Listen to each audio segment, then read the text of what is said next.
Today we are going to discuss distillation of completely immiscible liquid. Distillation क्या होता है कि जो इम्प्योर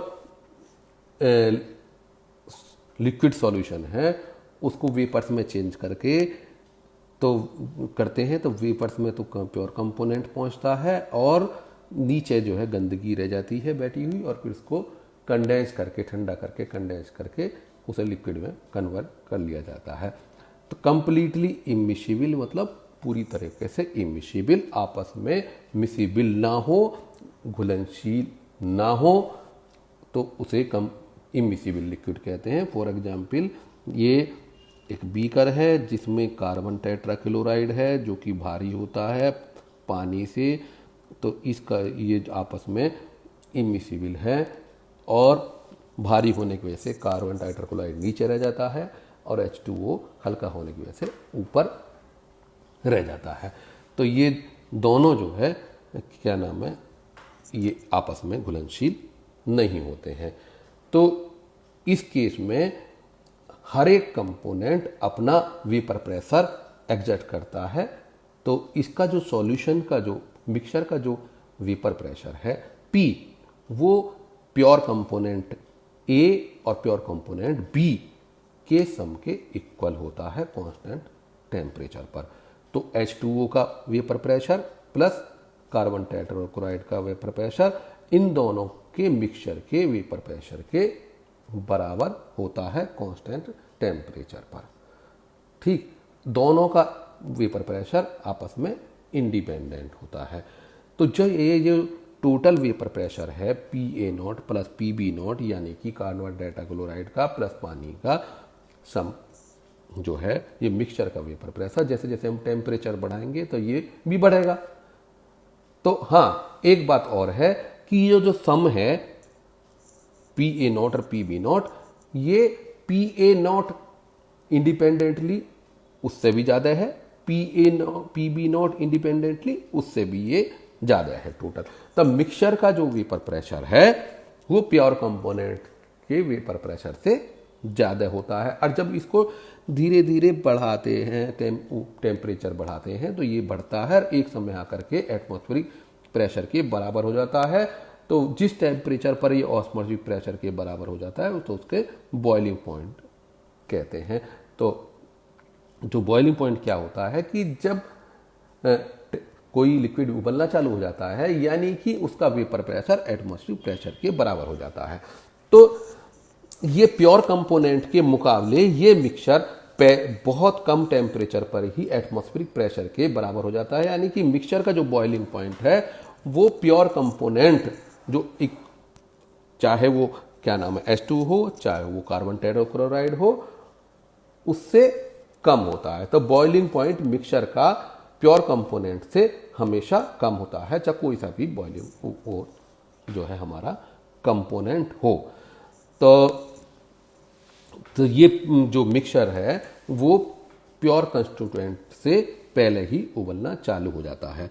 तो अब जब किसी सिस्टम में ये दो इमिसिबल लिक्विड हैं H2O CCl4 AlB, तो यहाँ इसका वेपर प्रेशर कांस्टेंट टेम्परेचर पर कांस्टेंट है। तो इस कंडीशन में क्या होगा कि इसका जो डिग्री ऑफ फ्रीडम है, उसका जो फेज रूल है वो क्या होगा, F = C-P+2 है। तो कंपोनेंट यहाँ C कौन कौन से, H2O और CCl4, और फेज कौन कौन से, H2O CCl4 और इनकी वेपर्स 3 फेज, +2 = 1। तो 1 यानी कि 3 द डिग्री ऑफ फ्रीडम 1 है।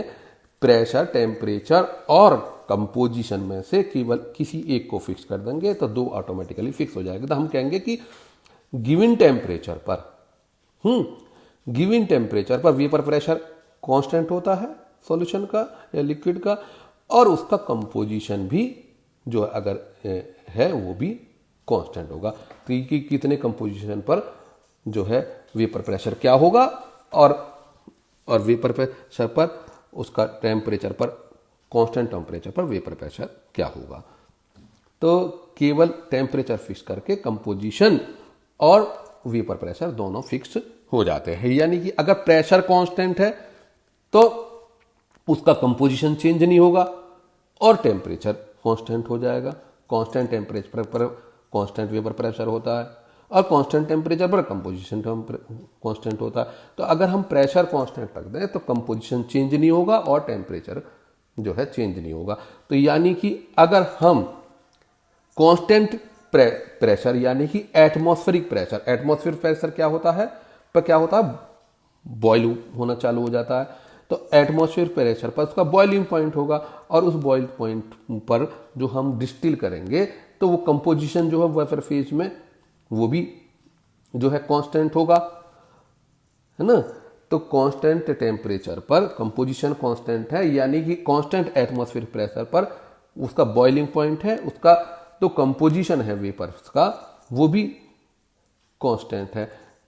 ठीक, तो सिंपल वर्ड में हम ये कहेंगे कि जो है कांस्टेंट टेम्परेचर पर अगर हम उसको डिस्टिल करना चालू कर दें तो जो टू लिक्विड्स हैं उसका जो है कांस्टेंट प्रोपोर्शन डिस्टिलेट होगा जब तक दो लिक्विड प्रेजेंट हैं, दो लेयर हमारी प्रेजेंट हैं।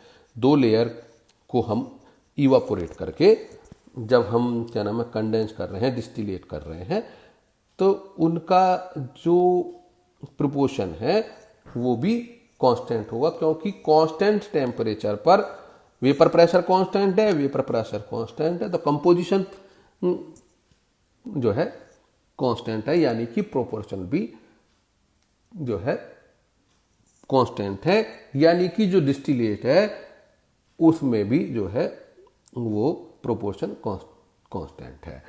तो अगर हम बात करते हैं कि वेपर प्रेशर क्या होता है, वो प्रेशर किस वजह से होता है कि सपोज करो ये कमरा है और कमरे की दीवार से ये बॉल टकरा रही हैं, जितनी ज़्यादा बॉल टकराएंगी उतना प्रेशर ज़्यादा महसूस करेगी दीवार। ऐसी वेपर प्रेशर की बात है, जितने मोल्स की संख्या ज़्यादा होगी उतना वेपर प्रेशर ज़्यादा होगा कंपोनेंट का। तो ए और बी दो कंपोनेंट है, तो ए एन ए यानी मोल की संख्या directly proportional to vapour pressure of A, and N B यानी कि बी लिक्विड के मोल्स की संख्या directly proportional to vapour pressure of B. अब जब दोनों हैं तो यहाँ पार्शियल प्रेशर कंसीडर होंगे। तो एन, तो ये जो है इस आपस में रिलेटेड इसलिए है कि जितना मोल्स की संख्या ज़्यादा है किसी कंपोनेंट के उतना उसका वेपर प्रेशर ज़्यादा होगा। तो जो रेशो है ये मोल्स की रेशो है, उसके लिए N A number of moles of component A होते हैं वेट ऑफ ए बटे मोलिकुलर मास ऑफ ए या मोलिकुलर वेट ऑफ ए। किसी सब्सटेंस का टोटल वेट बटे मोलिकुलर वेट, उसके मोल्स की संख्या निकल जाती है। यहाँ बी के लिए n B weight of B बटे weight molecular weight of B. तो यहाँ से जो है एन ए ये आ गया और एन बी ये आ गया।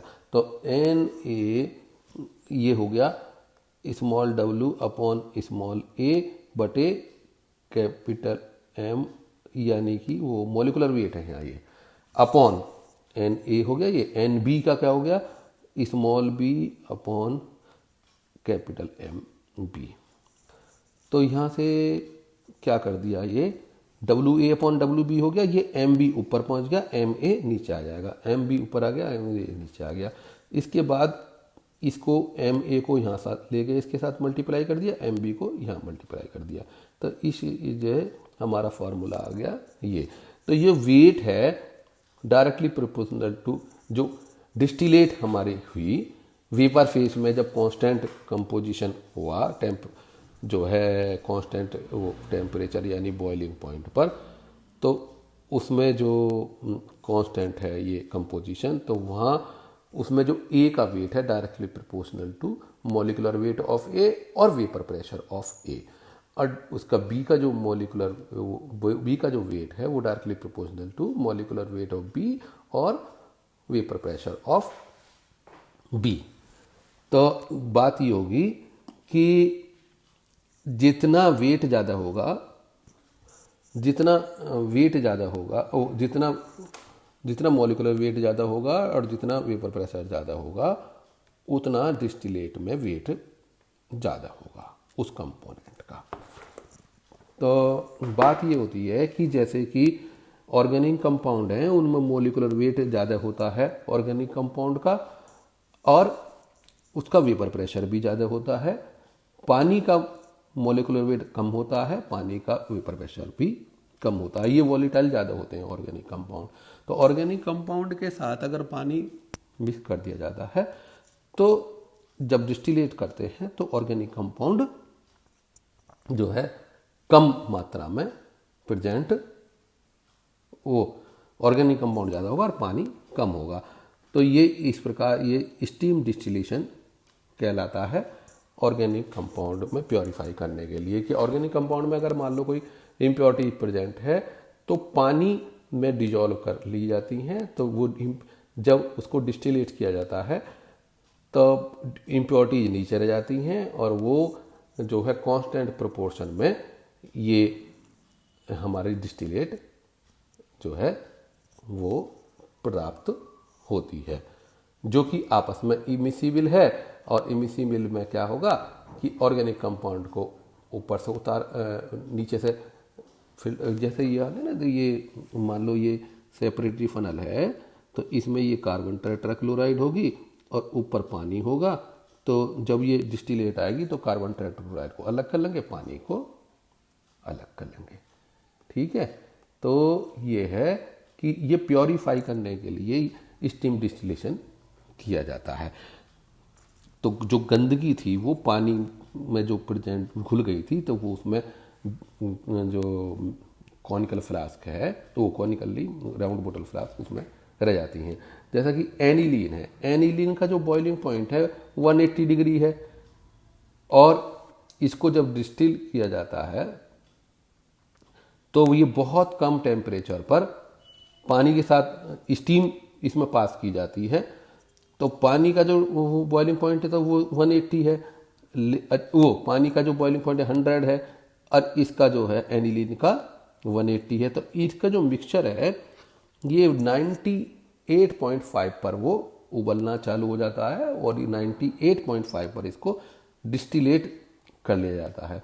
और डिस्टिलेट करते यानी कि चाहे पानी हो चाहे एनिलीन हो, दोनों के से कम टेम्परेचर पर इसको बॉईल करके डिस्टिलेट किया लिया जाता है। और इस तरीके से यहाँ ये कार्बन टेट्राक्लोराइड है, इसकी जगह ये एनिलीन होती है और ऊपर पानी होता है। तो एनिलीन को ये यहाँ से नीचे से जो है पास करके कलेक्ट कर लेते हैं, उसके बाद पानी को कलेक्ट करते हैं। तो मतलब ये है कि जो एनिलीन में जो गंदगी थी वो पानी के साथ डिजॉल्व हो गई, और जब इसको डिस्टिलेट किया तो पानी और ये जो इवापोरेट होते हैं तो उसमें गंदगी नहीं जाती है, उसमें केवल वेपर्स में इन दोनों की वेपर्स ही जाती हैं। इस तरीके से ये जो इमिसिबल लिक्विड्स है उसकी हेल्प से ये जो है क्या कहते हैं, इसको ऑर्गेनिक कंपाउंड को प्योरीफाई कर लिया जाता है। तो ये होना ज़रूरी है कि वो हाईली इमिसिबल होना चाहिए। पानी जो है ऑर्गेनिक कंपाउंड में जो है इमिसिबल है, पोलर पोलर में होता है, नॉन पोलर नॉन पोलर में होता है। एनिलीन नॉन पोलर है, ये पोलर है, तो इसलिए ये आपस में इमिसिबल होते हैं।